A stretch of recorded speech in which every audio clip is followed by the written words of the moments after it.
बूढ़ा ब्राह्मण था। वह रोज पीपल को जल से सींचता था। पीपल में से रोज एक लड़की निकलती और कहती, पिताजी मैं आपके साथ जाऊंगी। यह सुनते सुनते बूढ़ा दिन ब दिन कमजोर होने लगा। तो बुढ़िया ने पूछा कि क्या बात है। बूढ़ा बोला कि पीपल से एक लड़की निकलती है और कहती है कि वह भी मेरे साथ चलेगी। बुढ़िया बोली कि कल ले आना उस लड़की को, जहाँ 6 लड़कियां पहले से ही हमारे घर में है, वहाँ 7वीं लड़की और सही। अगले दिन बूढ़ा उस लड़की को घर ले आया। घर लाने के बाद बूढ़ा ब्राह्मण आटा मांगने गया तो उसने पहले दिनों की अपेक्षा आज ज्यादा आटा मिला था। जब बुढ़िया वह आटा छानने लगी तो लड़की ने कहा कि लाओ माँ, मैं छान देती हूँ। जब वह आटा छानने बैठी तो परात भर गई। उसके बाद माँ खाना बनाने जाने लगी तो लड़की बोली कि आज रसोई मैं बनाऊंगी। तो बुढ़िया बोली कि ना, तेरे हाथ जल जाएंगे। लेकिन लड़की नहीं मानी। वह रसोई में खाना बनाने गई तो उसने तरह तरह के 36 व्यंजन बना डाले और आज सभी ने भर पेट खाना खाया। इससे पहले वह आधा पेट भूखा ही रहते थे। रात हुई तो बुढ़िया का भाई आया और कहने लगा कि दीदी मैं तो खाना खाऊंगा। बुढ़िया परेशान हो गई कि अब खाना कहाँ से लाऊंगी। लड़की ने पूछा कि क्या बात है माँ। उसने कहा कि तेरा मामा आया है और रोटी खाएगा, लेकिन रोटी तो सबने खा ली है, अब उसके लिए कहाँ से लाऊंगी। लड़की बोली कि तू चिंता मत कर माँ, मैं बना दूंगी। और वह रसोई में गई और मामा के लिए 36 व्यंजन बना दी। मामा ने भरपेट खाया और कहा भी कि ऐसा खाना इससे पहले उसने कभी नहीं खाया है। बुढ़िया ने कहा कि भाई तेरी बावनी भाजी है, उसी ने बनाया है। शाम हुई तो लड़की बोली कि माँ चौका लगा के चौके का दिया जला देना, कोठे में मैं सोऊंगी। बुढ़िया बोली कि ना बेटी, तू डर जाएगी। लेकिन वह बोली कि ना माँ, मैं नहीं डरूंगी, मैं अंदर कोठे में ही सोऊंगी। वह कोठे में ही जाकर सो गई। आधी रात को लड़की उठी और चारों ओर आंख मारी तो धन ही धन हो गया। वह बाहर जाने लगी तो एक बूढ़ा ब्राह्मण सो रहा था। उसने देखा तो कहा कि बेटी तू कहाँ चली। लड़की बोली कि मैं तो दरिद्रता दूर करने आई थी, अगर तुम्हें दूर करवानी है तो करवा लो। उसने बूढ़े के घर में भी आँख से देखा तो चारों ओर धन ही धन हो गया। सुबह सवेरे सब उठे तो लड़की को ना पाकर उसे ढूंढने लगे कि पावनी बेटी कहाँ चली गई। बूढ़ा ब्राह्मण बोला कि वह तो लक्ष्मी माता थी, जो तुम्हारे साथ मेरी दरिद्रता भी दूर कर गई। हे लक्ष्मी माता, जैसे आपने उनकी दरिद्रता दूर की, वैसे ही सबकी करना। महालक्ष्मी व्रत कथा। प्राचीन काल की बात है। एक गांव में एक ब्राह्मण रहता था। वह ब्राह्मण नियमानुसार भगवान विष्णु का पूजन प्रतिदिन करता था। उसकी भक्ति से प्रसन्न होकर भगवान विष्णु ने उसे दर्शन दिए और इच्छा अनुसार वरदान देने का वचन दिया। ब्राह्मण ने माता लक्ष्मी का वास अपने घर में होने का वरदान मांगा। ब्राह्मण के ऐसा कहने पर भगवान विष्णु ने कहा, यहाँ मंदिर में प्रतिदिन एक स्त्री आती है और वह यहाँ गोबर के उपले थपथपाती है, वही माता लक्ष्मी है। तुम उन्हें अपने घर में आमंत्रित करो। देवी लक्ष्मी के चरण तुम्हारे घर में पड़ने से तुम्हारा घर धन धान्य से भर जाएगा। ऐसा कहकर भगवान विष्णु अदृश्य हो गए। अब दूसरे दिन सुबह से ही ब्राह्मण देवी लक्ष्मी के इंतजार में मंदिर के सामने बैठ गया। जब उसने लक्ष्मी जी को गोबर के उपले थपथपाते हुए देखा तो उसने उन्हें अपने घर पधारने का आग्रह किया। ब्राह्मण की बात सुनकर लक्ष्मी जी समझ गई कि यह बात ब्राह्मण को विष्णु जी ने ही कही है, तो उन्होंने ब्राह्मण को महालक्ष्मी व्रत करने की सलाह दी। लक्ष्मी जी ने ब्राह्मण से कहा कि तुम 16 दिनों तक महालक्ष्मी व्रत करो और व्रत के आखिरी दिन चंद्रमा का पूजन करके अर्घ्य देने से तुम्हारा व्रत पूर्ण हो जाएगा।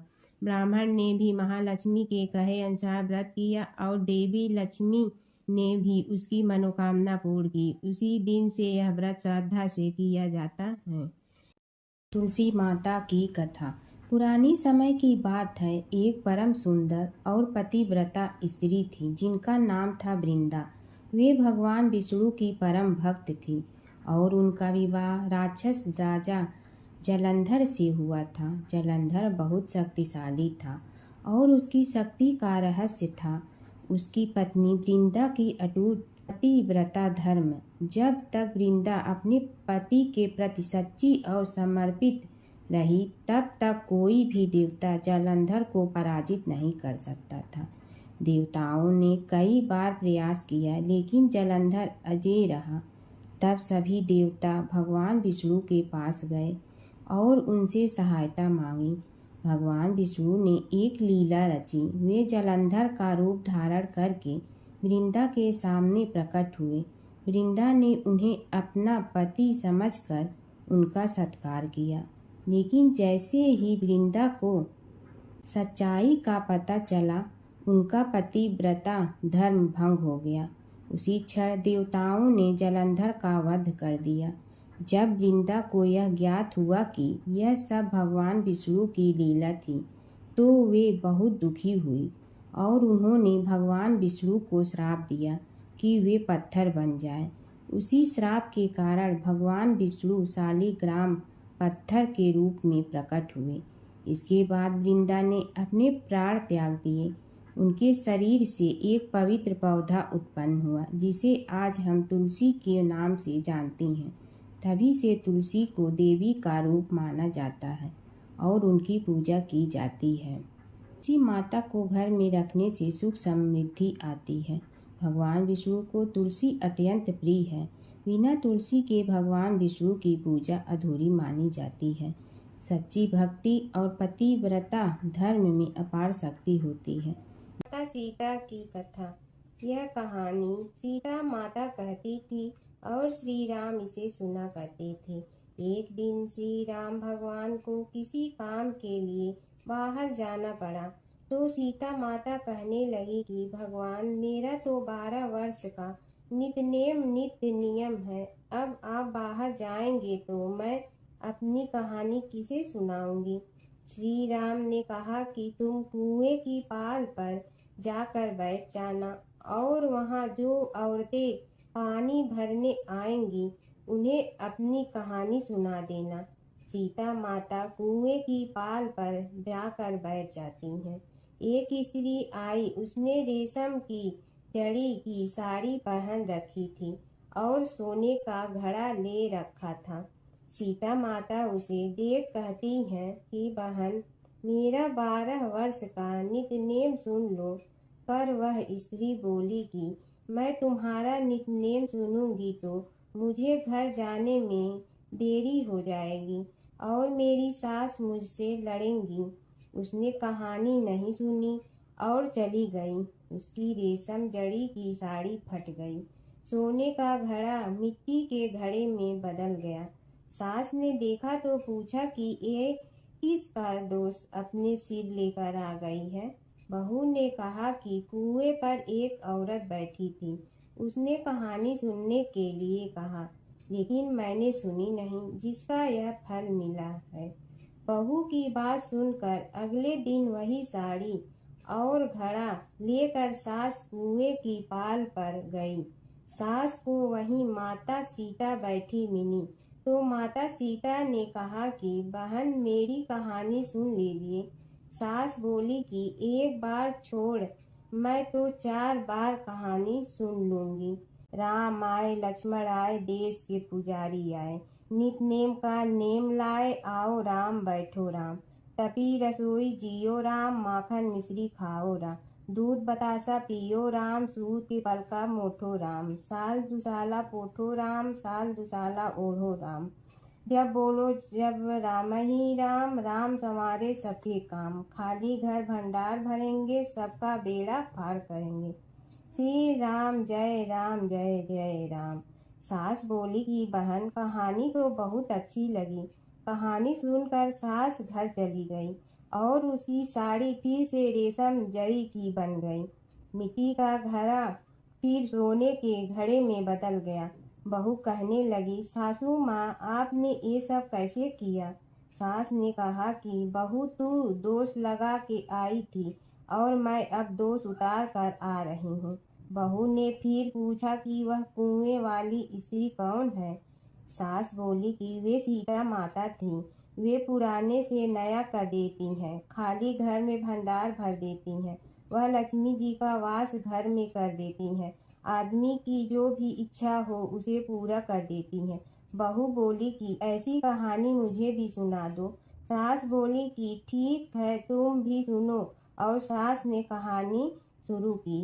राम आए लक्ष्मण आए, देश के पुजारी आए, नित नेम का नेम लाए, आओ राम बैठो राम, तपी रसोई जियो राम, माखन मिश्री खाओ राम, दूध बतासा पियो राम, सूत के पलका मोठो राम, साल दुसाला पोठो राम, साल दुसाला ओढ़ो राम, जब बोलो जब राम ही राम, राम संवारे सबके काम, खाली घर भंडार भरेंगे, सबका बेड़ा पार करें, श्री राम जय जय राम।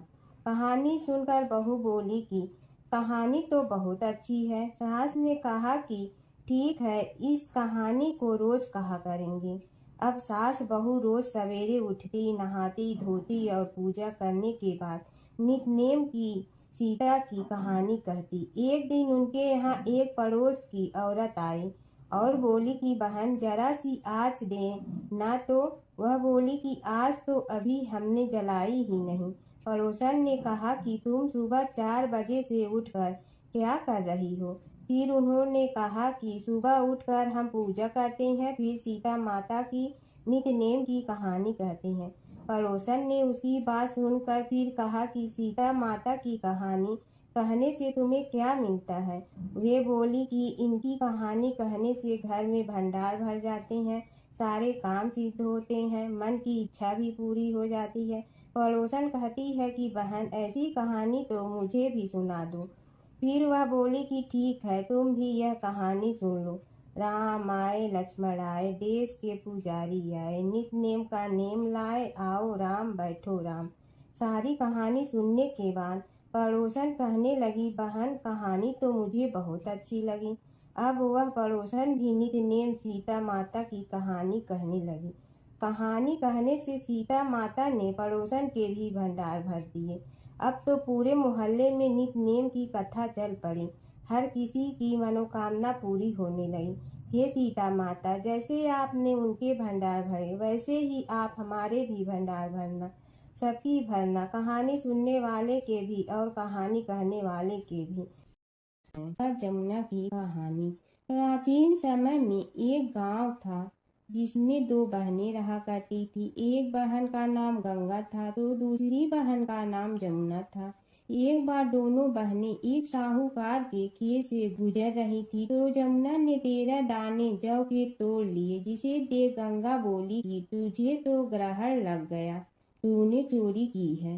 इस पर जमुना बोली कि अब मेरा ग्रहण कैसे धुलेगा। गंगा ने कहा कि तुझे 12 साल तक साहूकार के यहाँ नौकरी करनी पड़ेगी, तभी तेरा पाप धुलेगा और ग्रहण से मुक्ति मिलेगी। जमुना साहूकार के यहाँ नौकरी के लिए जाती है और अपने लिए काम मांगती है। साहूकार उसे काम पर रख लेता है, लेकिन काम करने से पहले जमुना उसे कहती है कि मैं सारे काम करूंगी लेकिन 4 काम नहीं करूंगी।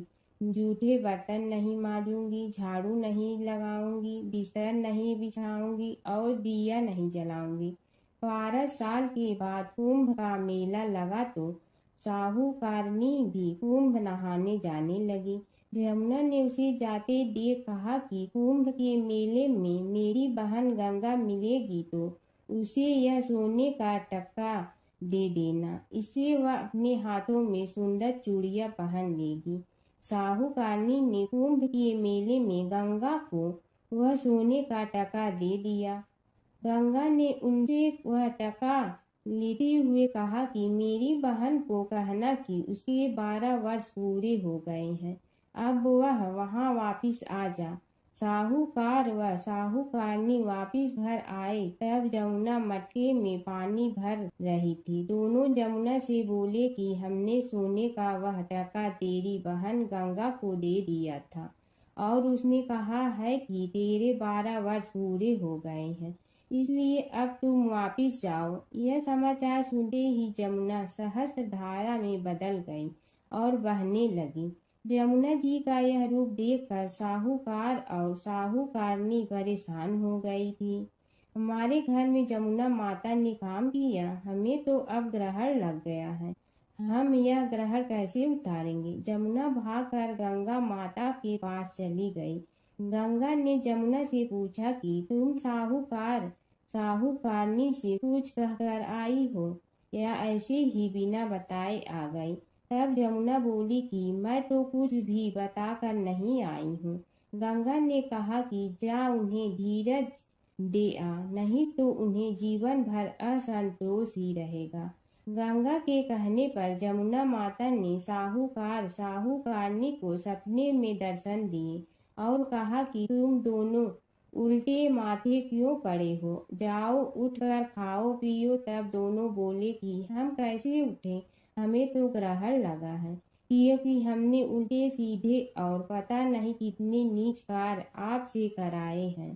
तब जमुना जी बोली कि तुम्हें ग्रहण नहीं लगा है, ग्रहण तो मुझे लगा था कि मैंने तुम्हारे खेत से 13 दाने जौ के चुराए थे।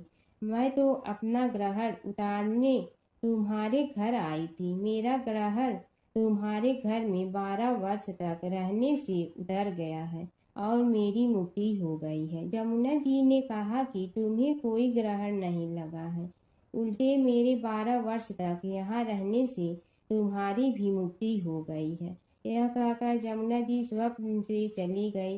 दोनों उठकर देखते हैं कि उनके घर में पहले से भी अधिक धन हो गया है। हे जमुना माता, जैसे आपने साहूकार व साहूकारनी की मुक्ति कराई, वैसे ही आप अपने सभी भक्तों की करना। बसेरे की कहानी। किसी गांव में एक भाट व एक जाट रहता था। दोनों में घनिष्ठ मित्रता थी। एक बार जाट अपनी बहन के घर जाने को तैयार हुआ तो भाट अपनी ससुराल जाने को तैयार हुआ। दोनों साथ चल पड़े तो रास्ते में रुककर एक कुएं की मुंडेर पर बैठ गए। जाट ने भाट से कहा कि नगर बसेरा कर लेते हैं।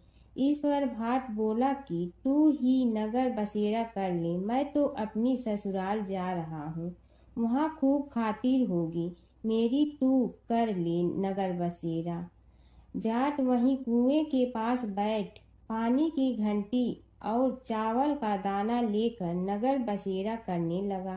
नगर बसेरा करने के साथ जाट कहने लगा कि नगर बसेरा जो करे सो मल धोवे पाँव, ताता माड़ा तापसी देगी मेरी माँ, माँ देगी मावशी तेगी द्वारका का वास, मीठा मीठा घास वृंदावन का वास, 5 कुल्थी छठी रास, मेरी जीवड़ो श्री कृष्ण के पास, डालू पानी हो जाए घी, झट से निकल जाए मेरा जी। यह सब कर कर के वह जाट बहन के पास चल पड़ा। जाट की बहन ने भाई के आने पर उसकी खातिर की खी बूरा के साथ भाई को जिमाया। दोनों ने बैठकर ढेर सारी बातें की। इधर भाट अपने ससुराल पहुंचा तो वहां आग लगी हुई थी। आग बुझाने वह भी लग गया, जिसमें हाथ मुंह भी काले हो गए और खुद भी थोड़ा सुलझ गया। ना रोटी ना पानी के लिए ही किसी ने पूछा। एक पड़ोसन आई तो उसने भाट की सास को कहा कि जमाई आया है, जरा उस आओ भगत कर लो। बुढ़िया बोली कि सब कुछ तो जल गया है, अब कहाँ से आओ भगत करूं। तब पड़ोसन ने ही भाट को एक रोटी के साथ छाछ दी। उसने वही खाकर गुजारा किया। शाम को दोनों फिर घर की ओर चल पड़े और रास्ते में मिल गए और एक दूसरे का हाल पूछा। भाट बोला कि मेरी ससुराल में तो आग लगी हुई थी, आग बुझाते मैं खुद काला हो गया हूँ, ना रोटी मिली ना पानी। जाट बोला कि मेरी तो बहुत खातिर हुई। फिर बोला कि मैंने कहा था ना कि नगर बसेरा कर ले, आ अब कर ले, लेकिन भाट ने फिर मना कर दिया।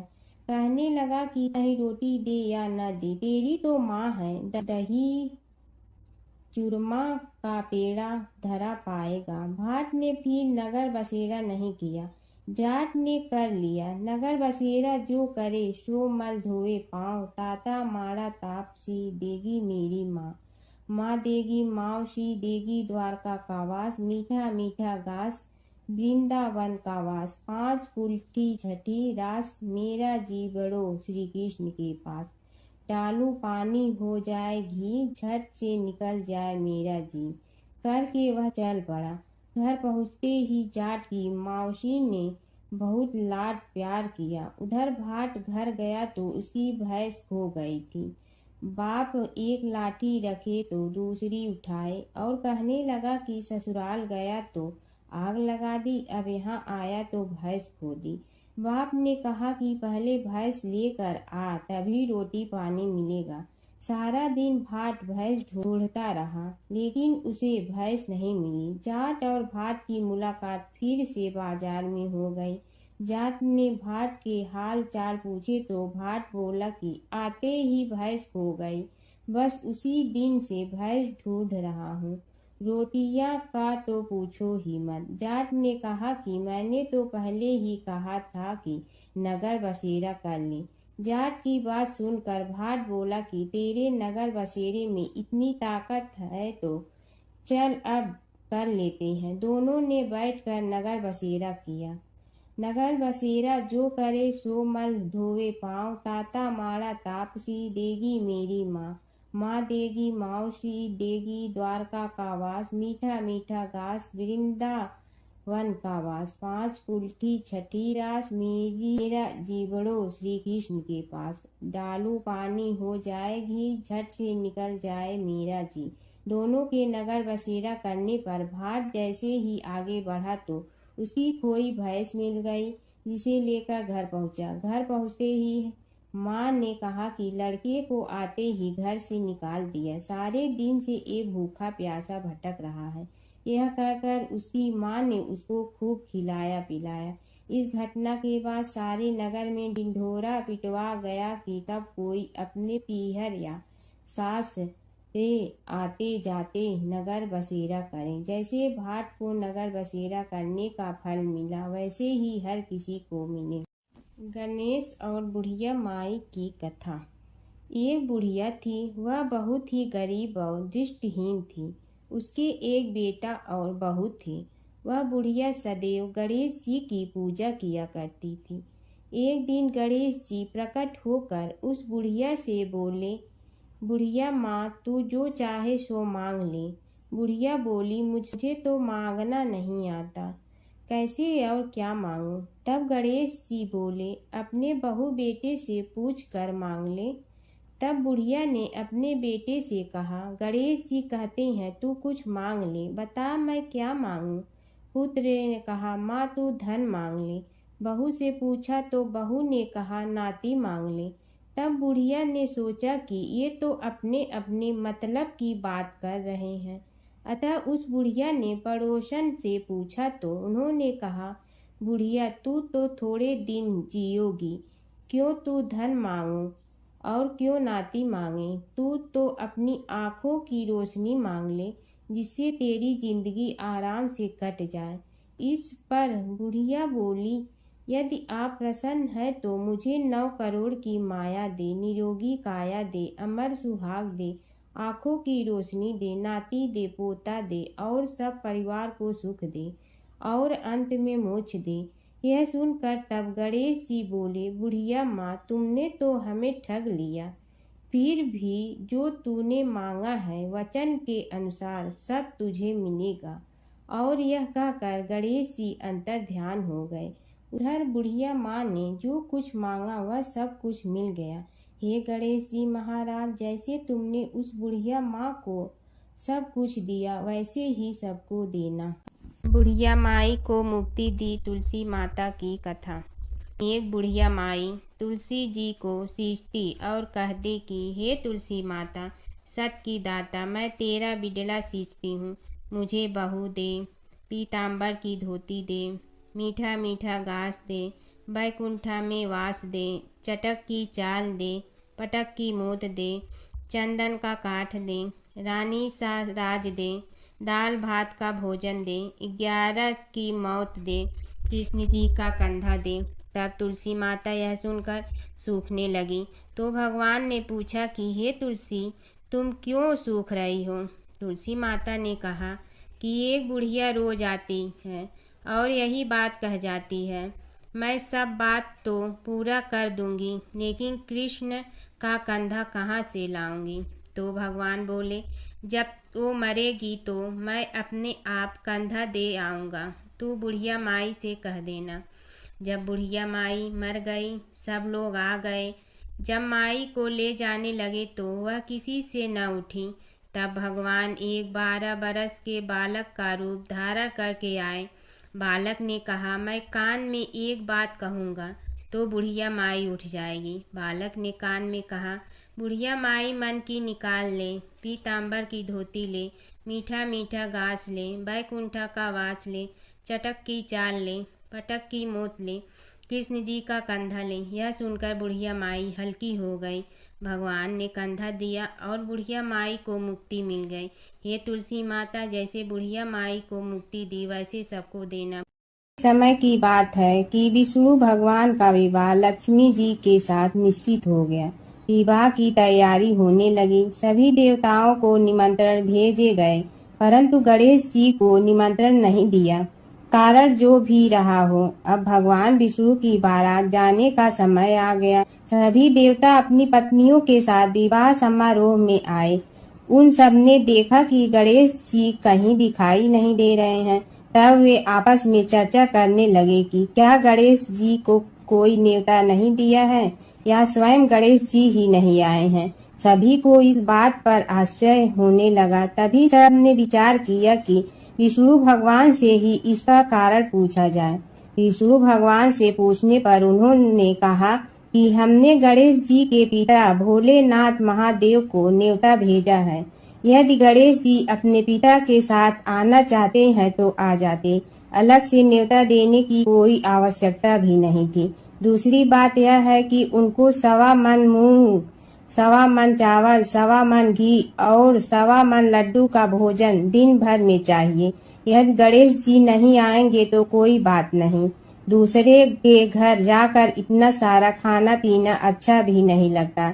इतनी वार्ता कर ही रहे थे कि किसी एक ने सुझाव दिया, यदि गणेश जी आ भी जाए तो उनके द्वारपाल बनाकर बैठा देंगे कि आप घर की याद रखना। आप तो चूहे पर बैठकर धीरे धीरे चलोगे तो बारात से बहुत पीछे रह जाओगे। यह सुझाव भी सबको पसंद आ गया, तो विष्णु भगवान ने भी अपनी सहमति दे दी। होना क्या था कि इतने में गणेश जी वहां आ पहुंचे और उन्हें समझा बुझाकर घर की रखवाली करने बैठा दिया गया। बारात चल रही थी, तब नारद जी ने देखा कि गणेश जी तो दरवाजे पर ही बैठे हुए हैं। तो वे गणेश जी के पास गए और रुकने का कारण पूछा। गणेश जी कहने लगे कि विष्णु भगवान ने मेरा बहुत अपमान किया है। नारद जी ने कहने लगे कि अपनी मूसक देना को आगे भेज दे तो वह रास्ता खोद देगी, जिससे उनके वाहन धरती में धंस जाएंगे। तब आपको सम्मान पूर्वक बुलाना पड़ेगा। अब तो गणेश जी ने अपनी मूसक सेना जल्दी से आगे भेज दी और सेना ने जमीन पोली कर दी। जब बारात वहां से निकली तो रथों के पहिए धरती में धंस गए। लाख कोशिश करे परंतु पहिए नहीं निकले। सभी ने अपने अपने उपाय किए परंतु पहिए तो नहीं निकले, बल्कि जगह जगह से टूट गए। किसी की समझ में नहीं आ रहा था कि अब क्या किया जाए। तब तो नारद जी ने कहा, आप लोगों ने गणेश जी का अपमान करके अच्छा नहीं किया। यदि उन्हें मना कर लाया जाए तो आपका कार्य सिद्ध हो सकता है और यह संकट टल सकता है। शंकर भगवान ने अपने दूत नंदी को भेजा और वे गणेश जी को लेकर आए। गणेश जी का आदर सम्मान के साथ पूजन किया। तब कहीं रथ के पहिए निकले। अब रथ के पहिए निकल के परंतु टूट फूट गए तो उन्हें सुधारे गए। पास के खेत में खाती काम कर रहा था, उसे बुलाया गया। खाती अपना कार्य करने के पहले श्री गणेशाय नमः कहकर गणेश जी की वंदना मन ही मन करने लगा। देखते ही देखते खाती ने सभी पहियों को ठीक कर दिया। तब खाती कहने लगा कि हे देवताओं, आपने सर्वप्रथम गणेश जी को नहीं मनाया होगा और न ही उनकी पूजन की होगी, इसीलिए तो आपके साथ यह संकट आया है। हम तो मूर्ख अज्ञानी हैं, फिर भी पहले गणेश जी को पूजते हैं, उनका ध्यान करते हैं। आप लोग तो देवतागण हैं, फिर भी आप गणेश जी को कैसे भूल गए? अब आप लोग भगवान श्री गणेश जी की जय बोल कर जाएं तो आपके सब काम बन जाएंगे और संकट कट जाएंगे।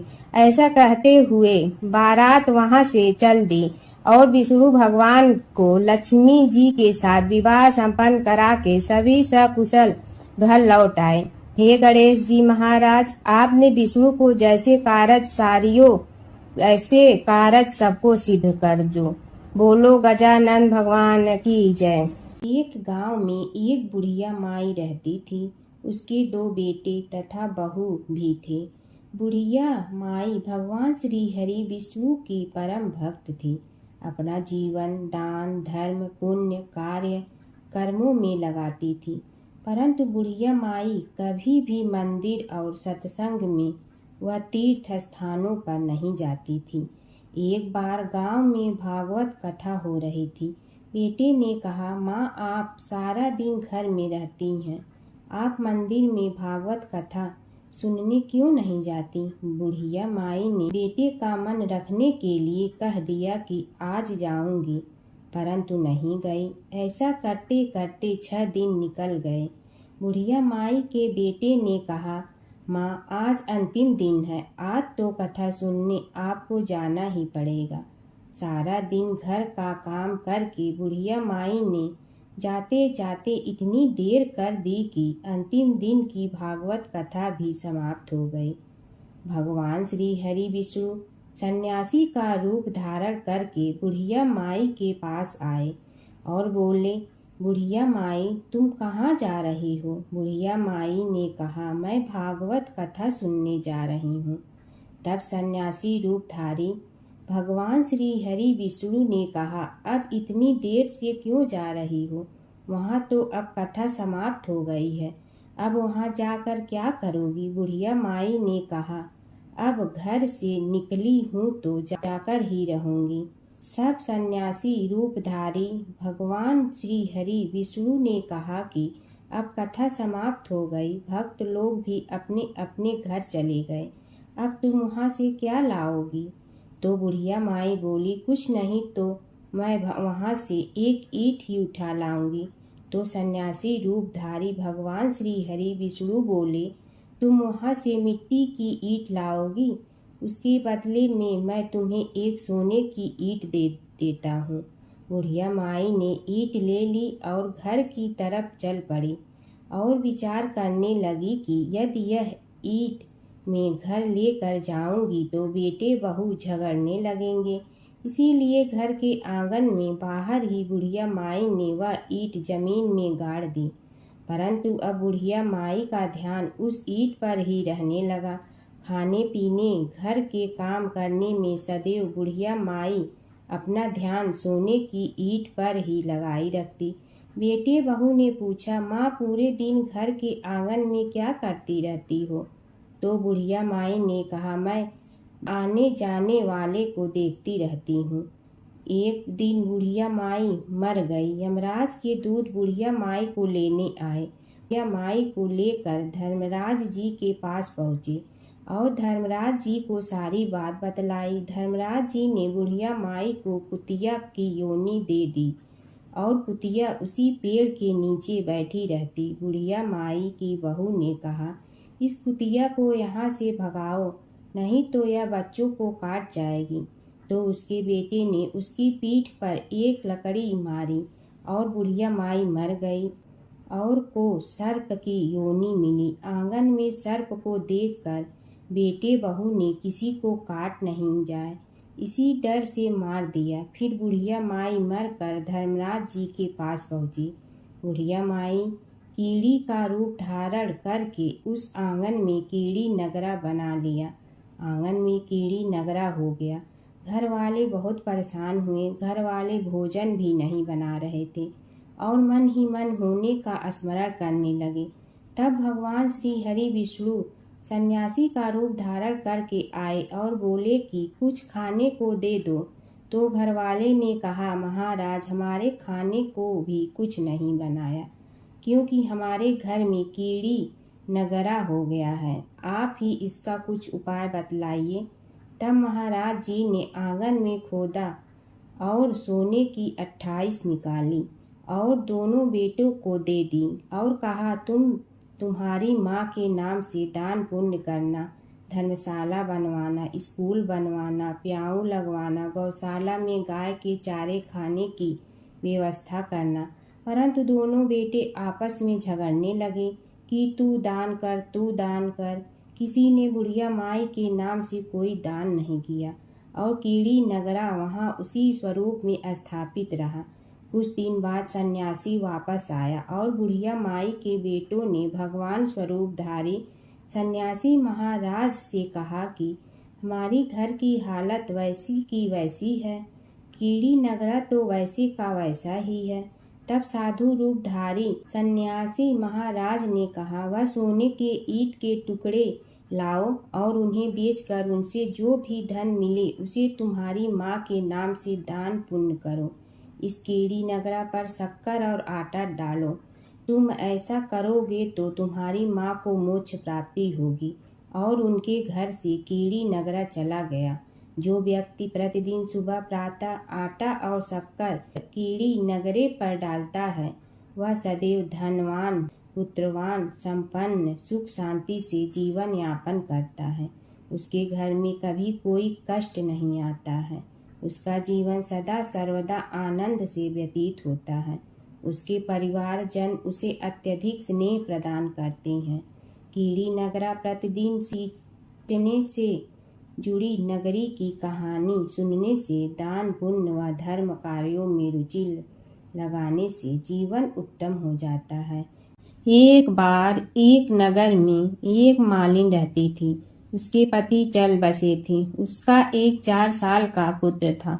उसकी सास कठोर हृदय की स्त्री थी। वह बहू को बहुत तकलीफ देती थी। एक दिन सास ने बहू और पोते को घर से निकाल दिया। वे दोनों रोते हुए चलते चलते एक जंगल में जा पहुँचे। वहाँ एक बड़े पेड़ के नीचे बैठ गए। वहाँ से थोड़ी दूर पर एक गणेश जी का मंदिर था।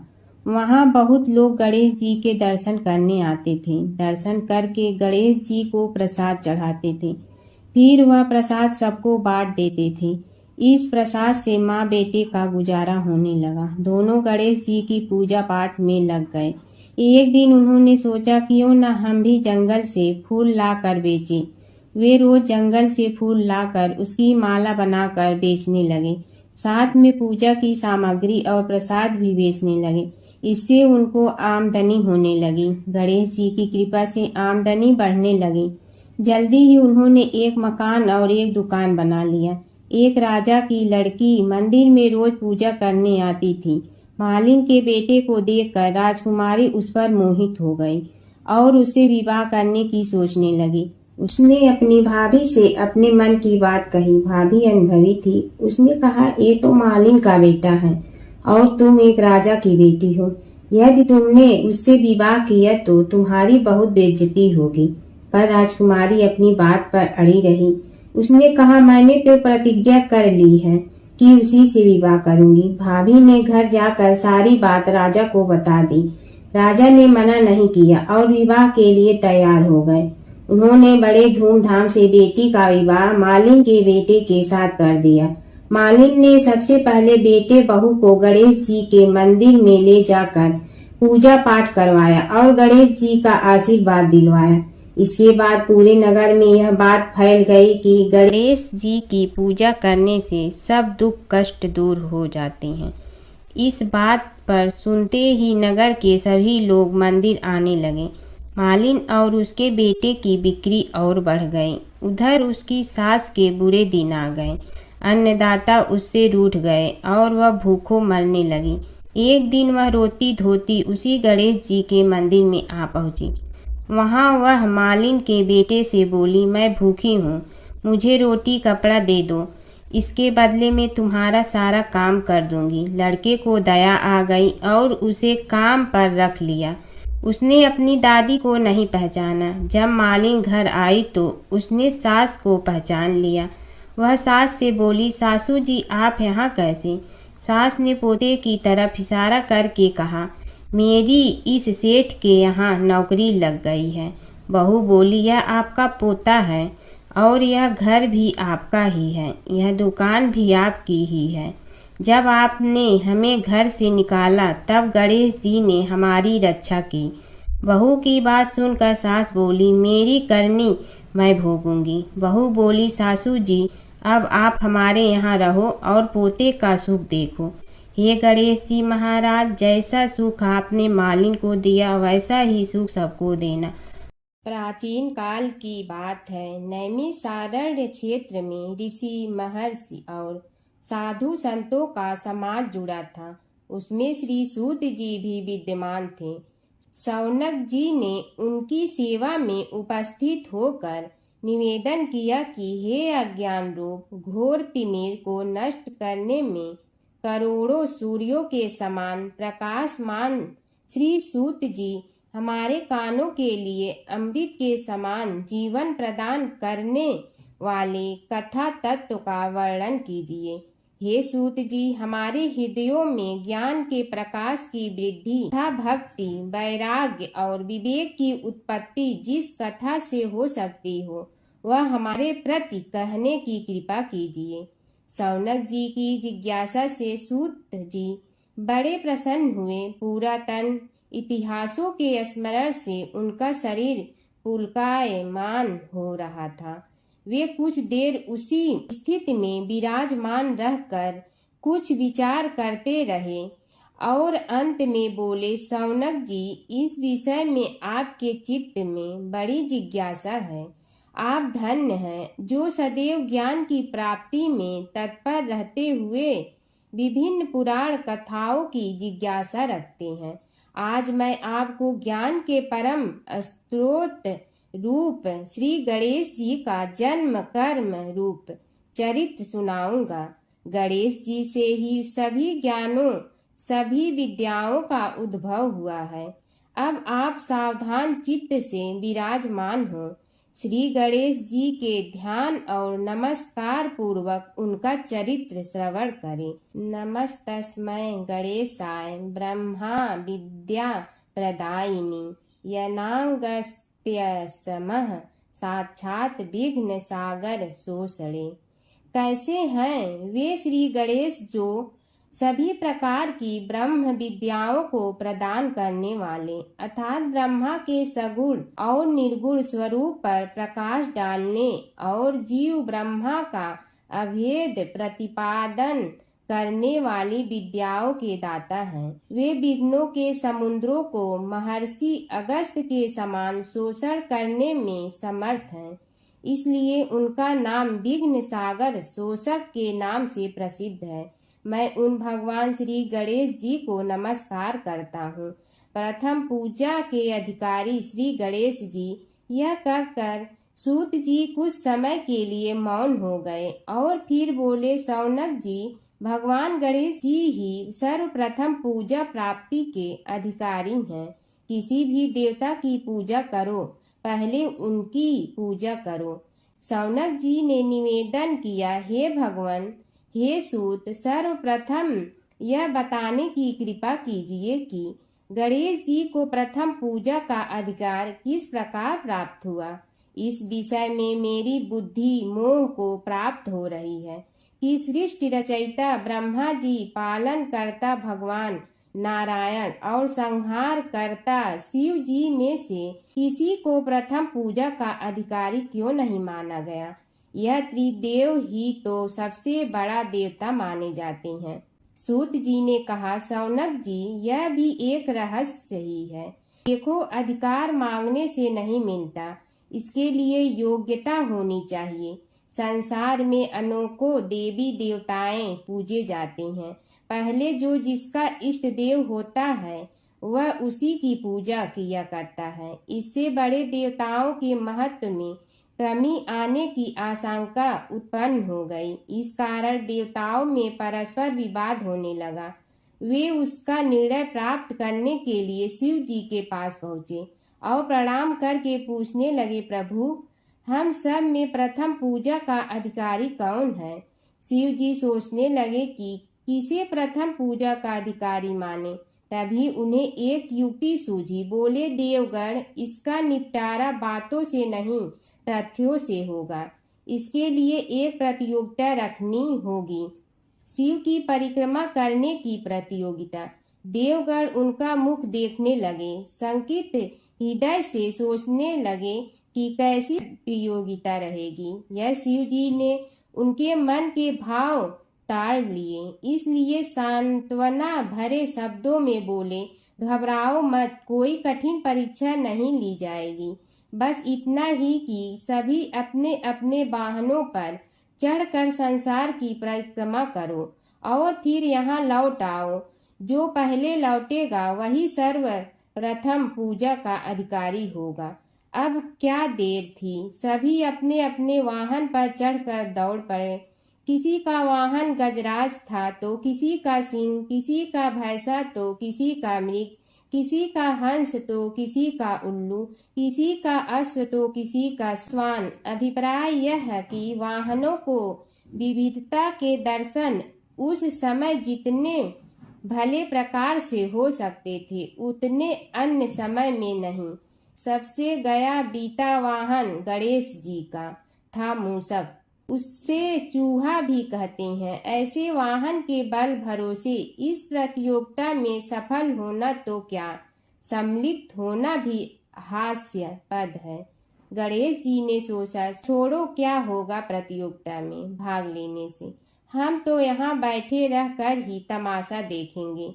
वे बहुत देर तक विचार करते रहे। अंत में उन्हें एक युक्ति सूझी। शिव जी स्वयं ही जगदाता हैं, यह संसार उन्हीं का प्रतिबिंब है, तब क्यों न इन्हीं की परिक्रमा कर ली जाए। इनकी परिक्रमा करने से ही संसार की परिक्रमा हो जाएगी। ऐसा निश्चय कर उन्होंने मूषक पर चढ़कर शिव जी की परिक्रमा की और उनके समक्ष जा पहुँचे। शिव जी ने कहा, तुमने परिक्रमा पूर्ण कर ली? उन्होंने उत्तर दिया, जी हाँ। शिव जी सोचने लगे कि इसे तो यहीं घूमते हुए देखा, फिर परिक्रमा कैसे कराया। देवताओं का परिक्रमा करके लौटना आरंभ हुआ और उन्होंने गणेश जी को वहां बैठे देखा तो माथा ठनक गया। फिर भी साहस करके बोले, अरे तुम विश्व की परिक्रमा के लिए नहीं गए? गणेश जी ने कहा, अरे मैं कब का यहाँ आ गया। देवता बोले, तुम्हें तो कहीं भी नहीं देखा। गणेश जी ने उत्तर दिया, देखते कहाँ से, समस्त संसार शिव जी में विद्यमान है। इनकी परिक्रमा करने से ही संसार की परिक्रमा पूर्ण हो गई। सूत जी बोले, शौनक, इस प्रकार गणेश जी ने अपनी बुद्धि के बल पर ही विजय प्राप्त कर ली। उनका कथन सत्य था, इसलिए कोई विरोध करता भी तो कैसे। बस उसी दिन से गणेश जी की प्रथम पूजा होने लगी। सूत जी बोले, हे शौनक जी, यह एक तथ्य है कि गणेश जी ही उसके पात्र हैं। वे बड़े देवता का भी कार्य सिद्धि में विघ्न उपस्थित होने पर उन विघ्न राज का आश्रय न लिया हो। हे शौनक, वे देव भी बड़े दयालु हैं। नाम तो शिव जी का ही आशुतोष है, किंतु वे सर्वात्मा और सर्वरक्षक प्रभु तो शिव जी की अपेक्षा भी शीघ्र ही प्रकट हो जाते हैं। उनका भक्त कभी किसी संकट में नहीं पड़ता। यदि प्रारब्ध वशात कभी किसी विपत्ति में पड़ भी जाता है तो गणेश्वर की उपासना करने पर उनके अनुग्रह से उनके समस्त दुख दूर होकर परम सुख की प्राप्ति होती है। शौनक ने कहा, हे सूत जी, हे महाभाग, हे प्रभु, मैं गणेश जी के विभिन्न चरित्रों का अध्ययन करना चाहता हूँ, तो मुझे बताइए कि किस ग्रंथ का अवलोकन करूँ। हे दयामय, आपको तो उनके समस्त चरित्र विदित है कि यदि आप ही उन्हें सुनाने की कृपा करें तो मेरा अत्यधिक उपकार होगा। सूत जी बोले, हे सौनक भगवान, गणेश्वर के इतने चरित्र हैं कि उन सब का कथन इस जीवा से संभव नहीं, क्योंकि प्रभु अनंत, प्रभु चरित अनंता वाली बात समस्त विद्वान ऋषि मुनि कहते हैं। फिर भी गणेश जी प्रथम पूजा के अधिकारी होने के कारण समस्त देव चरित्रों में जुड़े हुए हैं, इसलिए उनका प्रभाव भी सर्वाधिक व्यापक है। हे मुने, हे सौनक, वे भगवान सर्व समर्थ हैं, वे सभी का तिरस्कार करने में समर्थ हैं, किंतु उनका तिरस्कार कोई भी नहीं कर सकता। यह त्रिलोक्य उन्हीं भगवान के संकेत पर नित्य करता है, इसकी समस्त क्रियाएं उन्हीं की इच्छा पर आश्रित है। हे सौनक भगवान गणेश्वर स्वयं कहते हैं, शिवे विष्णु च शक्तौ च सूर्ये मयि निराधिप यो भेद बुद्धि योगः स सम्य योगो मतो मम। हे नरेश्वर, हे वरेण्य, शिव, विष्णु, शक्ति, सूर्य और मुझ गणेश में जो अभेद बुद्धि योग है, मेरे मत में वही सम्यक योग है। इससे यह भी सिद्ध है कि समस्त देवता उन्हीं के स्वरूप हैं, वे ही भगवान विभिन्न कार्य रूपों के अनुसार अपना भिन्न भिन्न नाम रखते हैं। हे मुनि श्रेष्ठ, उन सब देवताओं के चरित्र भी उन्हीं गणराज के चरित्र हैं। यद्यपि सब चरित्र एक ही ग्रंथ में मिलने में संभव नहीं है, फिर भी गणेश्वर के अनेकों प्रमुख चरित्रों का वर्णन गणेश पुराण में हुआ है। राजा सोमकांत का वृत्तांत कथन।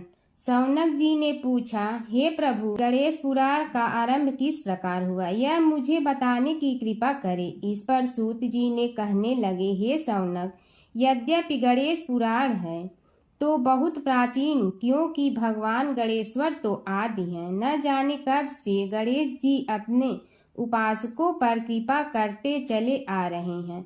उनके अनंत चरित्र हैं, जिनका संग्रह एक महापुराण का रूप ले सकता है। उसे एक बार भगवान नारायण ने नारद जी को और भगवान ने शंकर और जगन जननी पार्वती जी को सुनाया था। बाद में वही पुराण संक्षेप रूप में ब्रह्मा जी ने महर्षि वेद व्यास को सुनाया और फिर व्यास जी ने महर्षि भृगु को सुनाया। भृगु ने कृपा करके सौराष्ट्र के एक राजा सोमकांत को सुनाया था। तब से वह पुराण अनेक कथाओं में विस्तृत होता रहा और अनेक कथाओं से रहित होता हुआ अनेक रूप में प्रचलित है। सौनक जी ने पूछा, भगवान, आप यह बताने का कष्ट करें कि राजा सोमकांत कौन था, उसने महर्षि से गणेश पुराण का श्रवण कहाँ किया था, उस पुराण के श्रवण से उसे क्या क्या उपलब्धियां हुई। हे नाथ, मुझे श्री गणेश्वर की कथा के प्रति उत्कंठा बढ़ती ही जा रही है। सूत जी बोले, हे सौनक, सौराष्ट्र के देवनगर नाम की एक प्रसिद्ध राजधानी थी। वहाँ का राजा सोमकांत था। वह अपनी प्रजा का पुत्र के समान पालन करता था। वह वेद ज्ञान संपन्न, शस्त्र विद्या में पारंगत एवं प्रबल प्रतापी राजा, समस्त राजाओं में मान्य तथा अत्यंत वैभवशाली था। उसका ऐश्वर्य कुबेर के भी ऐश्वर्य को लज्जित करता था। उसने अपने पराक्रम से अनेकों देश जीत लिए थे। उसकी पत्नी अत्यंत रूपवती, गुणवती, धर्माज्ञा एवं पतिव्रत धर्म का पालन करने वाली थी। वह सदैव अपने प्राणनाथ की सेवा में लगी रहती थी। उसका नाम सुधर्मा था। जैसे वह प्रतिव्रता थी, वैसे ही राजा भी एक पत्नी व्रता का पालन करने लगा। उसके हेमकांत नामक एक सुंदर पुत्र था। वह भी सभी विद्याओं का ज्ञाता और अस्त्र शस्त्रादि के अभ्यास में निपुण हो गया था। यह सभी श्रेष्ठ लक्षणों से संपन्न, सद्गुणी एवं प्रजा जनों के हितों का अत्यंत पोषक था। इस प्रकार राजा सोमकांत स्त्री, पुत्र, पशुवाहन, राज्य एवं प्रतिष्ठा आदि से सब प्रकार सुखी था। उसे दुख तो था ही नहीं। सभी राजागण उसका हार्दिक सम्मान करते थे तथा उसकी श्रेष्ठ कीर्ति भी संसार व्यापी थी। परंतु युवा अवस्था के अंत में सोमकांत को घृणित कोष्ठ रोग हो गया। उसके अनेक उपचार किए गए किंतु कोई लाभ नहीं हुआ। रोग शीघ्रता से बढ़ने लगा और उसके कीड़े पड़ गए। जब रोग की अधिक वृद्धि होने लगी और उसका कोई उपाय न हो सका तो राजा ने मंत्रियों को बुलाकर कहा, सुब्रतो, जाने किस कारण यह रोग मुझे पीड़ित कर रहा है। अवश्य ही यह किसी पूर्व जन्म के पाप का फल होगा। इसलिए मैं अब अपना समस्त राजपाट छोड़कर वन में रहूंगा। मेरे पुत्र हेमकांत को मेरे समान मानकर राज्य शासन का धर्म पूर्वक संचालन कराते रहें। यह कहकर राजा ने शुभ दिन दिखवाकर अपने पुत्र हेमकांत को राज्य पद पर अभिषेक किया और अपनी पत्नी सुधर्मा के साथ निर्जन वन की ओर चल दिया। प्रजापालक राजा के वियोग में समस्त प्रजा जन अश्रु बहाते हुए उनके साथ चले गए। राज्य की सीमा पर पहुंचकर राजा ने अपने पुत्र अमात्यगण और प्रजाजनों को समझाया, आप सब लोग धर्म के जानने वाले श्रेष्ठ आचरण में तत्पर एवं सहृदय हैं। यह संसार तो वैसे भी परिवर्तनशील है। जो आज है वह कल नहीं था और आने वाले कल में भी नहीं रहेगा। इसलिए मेरे जाने से दुख का कोई कारण नहीं है। मेरे स्थान पर मेरा पुत्र सभी कार्यों को करेगा। इसलिए आप सब उसके अनुशासन में रहते हुए उसे सदैव सम्मान करते रहें। फिर पुत्र से कहा, बेटा, यह स्थिति सभी के समझ आती रही है। हमारे पूर्व पुरुष भी परंपरागत रूप से वृद्धावस्था आने पर वन में जाते रहे हैं। मैं कुछ समय पहले ही वन में जा रहा हूँ तो कुछ पहले या पीछे जाने में कोई अंतर नहीं पड़ता। यदि कुछ वर्ष बाद जाऊं तब भी मोह का त्याग करना ही होगा। इसलिए हे वत्स, तुम दुखित मत हो और मेरी आज्ञा मानकर राज्य शासन को ठीक प्रकार चलाओ। ध्यान रखना, क्षत्रिय धर्म का कभी त्याग न करना और प्रजा को सदा सुखी रखना। इस प्रकार राजा सोमकांत ने सभी को समझा बुझाकर वहां से वापस लौट आया और स्वयं अपनी पतिव्रता भार्या के साथ वन में प्रवेश किया। पुत्र हेमकांत के आग्रह से उसने सुबल और ज्ञान गम्य नामक 2 आत्माओं को भी साथ ले लिया। उन सब ने एक समतल एवं सुंदर स्थान देखकर वहां विश्राम किया। तभी उन्हें एक मुनि कुमार दिखाई दिया। राजा ने उससे पूछा, तुम कौन हो, कहाँ रहते हो? यदि उचित समझो तो मुझे बताओ। मुनि बालक ने कोमल बाड़ी में कहा, मैं महर्षि भृगु का पुत्र हूँ। मेरा नाम च्यवन है। हमारा आश्रम निकट में ही है। अब आप भी अपना परिचय दीजिए। राजा ने कहा, मुनि कुमार, आपका परिचय पाकर मुझे बड़ी प्रसन्नता हुई। मैं सौराष्ट्र के देवनगर नामक राज्य का अधिपति रहा हूँ। अब अपने पुत्र को राज्य देकर मैंने अरण्य की शरण ली है। मुझे कुष्ठ रोग अत्यंत पीड़ित किए हुए हैं। उसकी निवृत्ति का कोई उपाय करने वाला हो तो कृपा कर मुझे बताइए। मुनि कुमार ने कहा, मैं अपने पिताजी से अपना वृतांत कहता हूँ, फिर वे जैसा कहेंगे आपको बताऊंगा।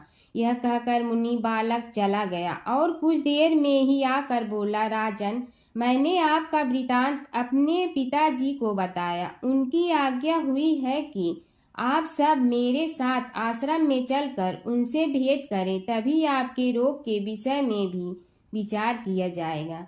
राजा सोमकांत के पूर्व जन्म का वृत्तांत भृगु द्वारा वर्णन। राजा अपनी पत्नी और अमात्यों के सहित च्यवन के साथ साथ भृगु आश्रम में जा पहुंचा और उन्हें प्रणाम कर बोला, हे भगवान, हे महर्षि, मैं आपकी शरण हूँ। आप मुझ कुष्ठी पर कृपा कीजिए। महर्षि बोले, राजन, यह तुम्हारे किसी पूर्व जन्म कृत पाप का ही उदय हो गया है। इसका उपाय मैं विचार करके बताऊंगा। आज तो तुम सब स्नान आज से निवृत्त होकर रात्रि विश्राम करो।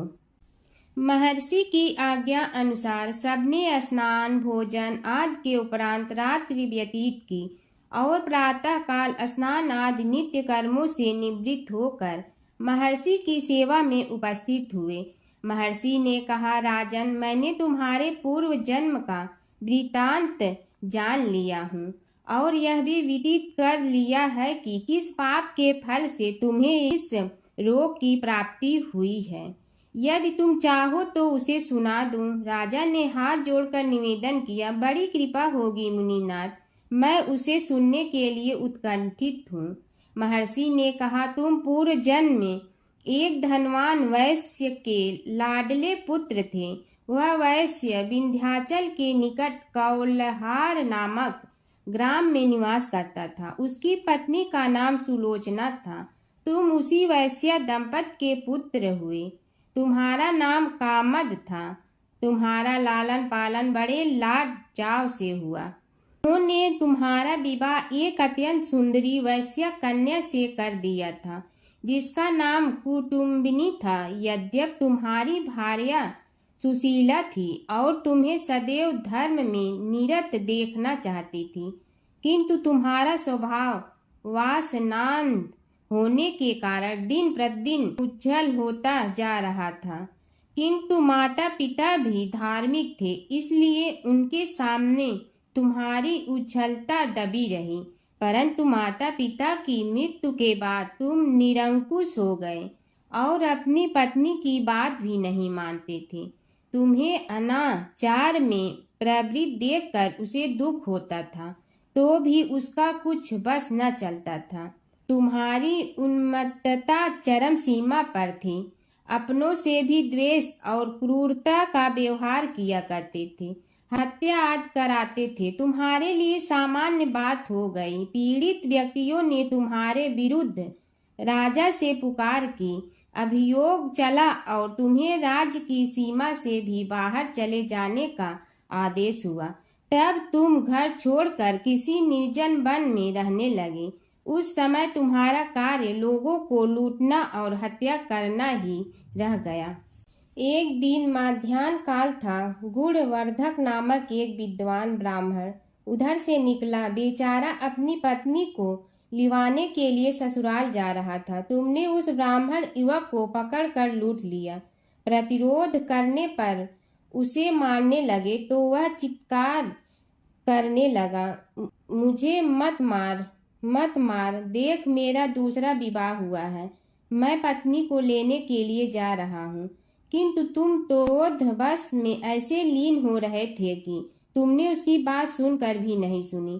जब उसे मारने लगे तो उसने श्राप दे दिया, अरे हत्यारे, मेरी हत्या के पाप से तो सहस्त्र कल्प तक घोर नरक भोगोगे। तुमने उसकी कोई चिंता न की और सिर काट लिया। राजन, तुमने ऐसी ऐसी एक नहीं बल्कि अनेक निरीह हत्याएं की थी, जिनकी गणना करना भी पाप है। इस प्रकार इस जन्म में तुमने घोर पाप कर्म किए थे, किंतु बुढ़ापा आने पर जब अशक्त हो गए तब तुम्हारे साथ जो क्रूर कर्मा थे वे भी किनारा कर गए। उन्होंने सोच लिया कि अब तो इसे खिलाना भी पड़ेगा, इसलिए मरने दो यहीं। अमोघ प्रभाव गणेश उपासना का कथन। राजन, अब तुम निरालंब थे, चल फिर तो सकते ही नहीं थे। भूख से पीड़ित रहने के कारण रोगों ने भी घेर लिया। उधर से जो कोई निकलता तुम्हें घृणा की दृष्टि से देखता हुआ चला जाता। तब तुम आहार की खोज में बड़ी कठिनाई से चलते हुए एक जीर्ण शीर्ण देवालय में पहुंचा। उसमें भगवान गणेश्वर की प्रतिमा विद्यमान थी। तब न जाने किस पुण्य के उदय होने से तुम्हारे मन में गणेश जी के प्रति भक्ति भाव जागृत हुआ। तुम निराहार रहकर उनकी उपासना करने लगे। उससे तुम्हें सब कुछ मिला और रोग भी कम हुआ।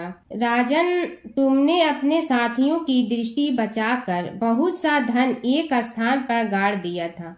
अब तुमने उस धन को उसे देवालय के जीर्णोद्धार में लगाने का निश्चय किया। शिल्पी बुलाकर उस मंदिर को सुंदर और भव्य बनवा दिया। इस कारण कुख्याति सुख ख्याति में बदलने लगी। फिर यथा समय तुम्हारी मृत्यु हुई। यमदूतों ने पकड़कर तुम्हें यमराज के समक्ष उपस्थित किया। यमराज तुमसे बोले, जीव, तुमने पाप और पुण्य दोनों ही किए हैं और दोनों का ही भोग तुम्हें भोगना है, किंतु पहले पाप का फल भोगना चाहते हो पुण्य का। इसके उत्तर में तुमने प्रथम अपने पुण्य कर्मों के भोग की इच्छा प्रकट की और इसीलिए उन्होंने तुम्हें राजकुल में जन्म लेने के लिए भेज दिया। पूर्व जन्म में तुमने भगवान गणाध्यक्ष का सुंदर एवं भव्य मंदिर बनवाया था, इसलिए तुम्हें सुंदर देह की प्राप्ति हुई। यह कहकर महर्षि भृगु कुछ रुके। उन्होंने देखा कि राजा को इस वृतांत पर शंका हो रही है। तभी महर्षि के शरीर में असंख्य विकराल पक्षी उत्पन्न होकर राजा की ओर झपटे।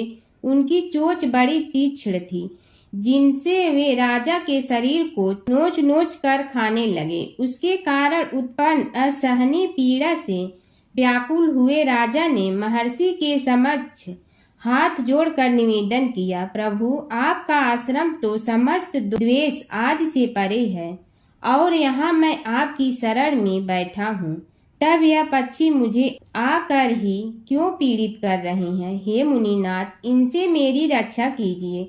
महर्षि ने राजा के अंतर्वचन सुनकर सांत्वना देते हुए कहा, राजन, तुमने मेरे वचनों में शंका की थी और जो मुझ सत्यवादी के कथन में शंका करते हैं उसे खाने के लिए मेरे शरीर से इसी प्रकार पक्षी प्रकट हो जाते हैं, जो कि मेरे हुंकार करने पर भस्म हो जाया करते हैं। यह कर महर्षि ने हुंकार की और तभी वे समस्त पक्षी भस्म हो गए। राजा श्रद्धावनत होकर उनके समक्ष अश्रुपात करता हुआ बोला, प्रभु, अब आप पाप से मुक्त होने का उपाय कीजिए। महर्षि ने कुछ विचार कर कहा, राजन, तुम पर भगवान गणेश्वर की कृपा सहज रूप से है और वे ही प्रभु तुम्हारे पापों को भी दूर करने में समर्थ हैं। इसलिए तुम उनके पाप नाशक चरित्रों का श्रवण करो। गणेश पुराण में उनके चरित्रों का भले प्रकार वर्णन हुआ है, अतएव तुम श्रद्धा भक्ति पूर्वक उसी को सुनने में चित्त लगाओ। राजा ने प्रार्थना की, महामुनि, मैंने गणेश पुराण का नाम भी आज तक नहीं सुना, तो उनके सुनने का सौभाग्य कैसे प्राप्त कर सकूंगा? हे नाथ, आपसे अधिक ज्ञानी और प्रकांड विद्वान और कौन हो सकता है? आप ही मुझ पर कृपा कीजिए। महर्षि ने राजा की दीनता देखकर उसके शरीर पर अपने कमंडल का मंत्रपूत जल छिड़का। तभी राजा को एक छींक आई और नासिका से एक अत्यंत छोटा काले वर्ण का पुरुष बाहर निकल आया। देखते देखते वह बढ़ गया। उसके भयंकर रूप को देखकर राजा कुछ भयभीत हुआ, किंतु समस्त आश्रमवासी वहां से भाग गए। वह पुरुष महर्षि के समक्ष हाथ जोड़कर खड़ा हो गया। उन्हें उसकी ओर देखा और कुछ उच्च स्वर में बोले, तू कौन है? क्या चाहता है? वह बोला, मैं साक्षात पाप हूँ। समस्त पापियों के शरीर में मेरा निवास है। आपके मंत्रपूत जल के स्पर्श से मुझे विवश होकर राजा के शरीर से बाहर निकलना पड़ा है। अब मुझे बड़ी भूख लगी है, बताइए क्या खाऊं और कहाँ रहूं? महर्षि बोले, तू उस आम के अवकाश स्थान में निवास कर और उसी वृक्ष के पत्ते खाकर जीवन निर्वाह कर। यह सुनते ही वह पुरुष आम के वृक्ष के पास पहुंचा, किंतु उसके स्पर्श मात्र से वह वृक्ष जलकर भस्म हो गया। फिर जब पाप पुरुष को रहने के लिए कोई स्थान दिखाई न दिया तो वह भी अंतर्हित हो गया। हर व्रत कथा के साथ पढ़ी और सुनी जाने वाली लपसी तपसी की यह कहानी। एक तपसी था। तपसी हमेशा भगवान की तपस्या में लीन रहता था। लपसी रोजाना 1.25 सेर की लपसी बनाकर भगवान का भोग लगाकर जीम लेता था। एक दिन दोनों लड़ने लगे। तपसी बोला, मैं रोज भगवान की तपस्या करता हूँ, इसलिए मैं बड़ा हूँ। लपसी बोला, मैं रोज भगवान को 1.25 सेर लपसी का भोग लगाता हूँ, इसलिए मैं बड़ा हूँ। नारद जी वहाँ से गुजर रहे थे। दोनों को लड़ता देखकर उनसे पूछा कि तुम क्यों लड़ रहे हो? तपसी ने खुद के बड़ा होने का कारण बताया और लपसी ने अपना कारण बताया। नारद जी बोले, तुम्हारा फैसला मैं करूँगा। दूसरे दिन लपसी और तपसी नहाकर अपनी रोज की भक्ति करने आए तो नारद जी ने छुपकर 1.25 करोड़ की एक एक अंगूठी उन दोनों के आगे रख दी। तपसी की नज़र उस अंगूठी पर पड़ी जो उसने चुपचाप अंगूठी उठाकर अपने नीचे दबा ली। तब लपसी की नज़र अंगूठी पर पड़ी, लेकिन उसने ध्यान नहीं दिया। भगवान को भोग लगाकर लपसी खाना खाने लगा। नारद जी सामने आए तो दोनों ने पूछा कि कौन बड़ा, तो नारद जी ने तपसी से खड़ा होने को कहा। वो खड़ा हुआ तो उसने नीचे दबी अंगूठी दिखाई पड़ी। नारद जी ने लपसी से कहा, तपस्या करने के बाद भी तुम्हारी चोरी करने की आदत नहीं गई, इसलिए लपसी बड़ा है और तुम्हें तुम्हारी तपस्या का कोई फल भी नहीं मिलेगा। तपसी शर्मिंदा होकर माफ़ी मांगने लगा। उसने नारद जी से पूछा, मुझे मेरी तपस्या का फल कैसे मिलेगा? नारद जी ने कहा, यदि कोई गाय और कुत्ते की रोटी नहीं बनाएगा तो फल तुम्हें मिलेगा। यदि कोई ब्राह्मण को भोजन करवा कर दक्षिणा नहीं देगा तो फल तुम्हें मिलेगा। यदि कोई साड़ी के साथ ब्लाउज नहीं देगा तो फल तुझे मिलेगा। यदि कोई दिए से दिया जलाएगा तो फल तुम्हें मिलेगा। यदि कोई सारी कहानी सुने लेकिन तुम्हारी कहानी नहीं सुने तो फल तुझे मिलेगा। उसी दिन से हर व्रत कथा कहानी के साथ लपसी तपसी की कहानी भी सुनी और कही जाती है। ओम जय जगदीश हरे स्वामी जय जगदीश हरे, भक्त जनों के संकट क्षण में दूर करे। ओम जय जगदीश हरे, जो ध्यावे फल पावे, दुख बिन दे मन का, सुख संपत्ति घर आवे, कष्ट मिटे तन का। ओम जय जगदीश हरे, मात पिता तुम मेरे, शरण कहूँ किसकी, तुम विनय और न दूजा, आस करूँ जिसकी। ओम जय जगदीश हरे, तुम पूर्ण परमात्मा, तुम अंतर्यामी, पार ब्रह्म परमेश्वर, तुम सबके स्वामी। ओम जय जगदीश हरे, तुम बिंदा के सागर, तुम पालन करता, मैं मूरख कल काम, कृपा करो भरता। ओम जय जगदीश हरे, तुम हो ये कय गोचर, सबके प्राणपति, किस विधि मिलूं दया में, तुमको मैं कुमति। ओम जय जगदीश हरे, दीन बंधु दुख हरता, तुम रक्षक मेरे, अपने हाथ उठाओ, द्वार पड़ा तेरे। ओम जय जगदीश हरे, विषय विकार मिटा, पाप हरो देवा, श्रद्धा भक्ति बढ़ाओ, संतन की सेवा। ओम जय जगदीश हरे, तन मन धन सब तेरा, स्वामी सब कुछ है तेरा, तेरा तुझको अर्पण क्या लागे मेरा। ओम जय जगदीश हरे, जय जगदीश हरे, स्वामी जय जगदीश हरे, भक्त जनों के संकट क्षण में दूर करे। ओम जय जगदीश हरे, स्वामी जय जगदीश हरे।